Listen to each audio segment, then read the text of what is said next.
G7 회의에 참석하기 위해 일본 히로시마에 도착한 윤석열 대통령, 바로 정상회담을 시작했습니다. 또 우리나라 대통령으로는 처음으로 한일 원폭 피해자들도 만날 예정이죠. 히로시마에 나가 있는 기자 연결해 보겠습니다. 신재우 기자, 빡빡한 일정이 벌써 시작됐다고요?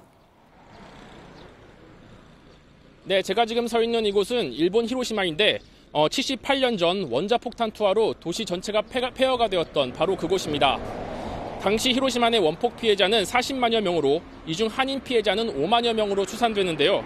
윤 대통령은 이 중 10여 명의 생존 피해 한인들과 오늘 저녁 만날 예정입니다. 우리나라 대통령이 원폭 피해 한인을 만나는 건 이번이 처음인데요. 윤 대통령은 이들을 위로하며 애로사항도 함께 청취할 것으로 보입니다. 한일 양국이 미래의 문을 열었지만 과거의 문도 결코 닫지 않고 해결해 나가겠다는 의지를 상징적으로. 이에 앞서 윤 대통령은 도착하자마자 호주, 베트남 총리와 연쇄 양자회담을 갖고 동북아 정세와 경제산업 협력을 논의했습니다.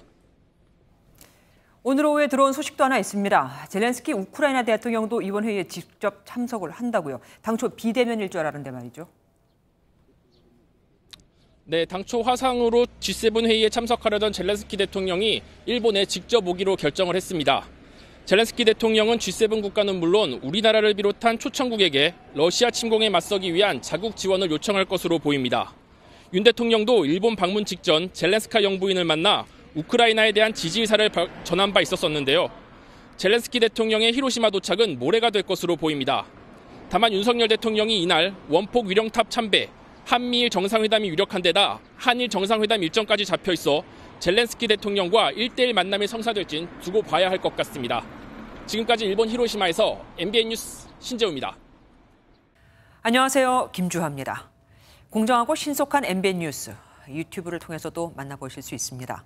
특히 더 많은 뉴스와 라이브를 보고 싶으시다면 오른쪽을 눌러서 구독하시면 됩니다. 어렵지 않죠? 빠르고 정확한 뉴스로 계속 찾아뵙겠습니다. MBN 뉴스를 시청해주신 여러분 고맙습니다.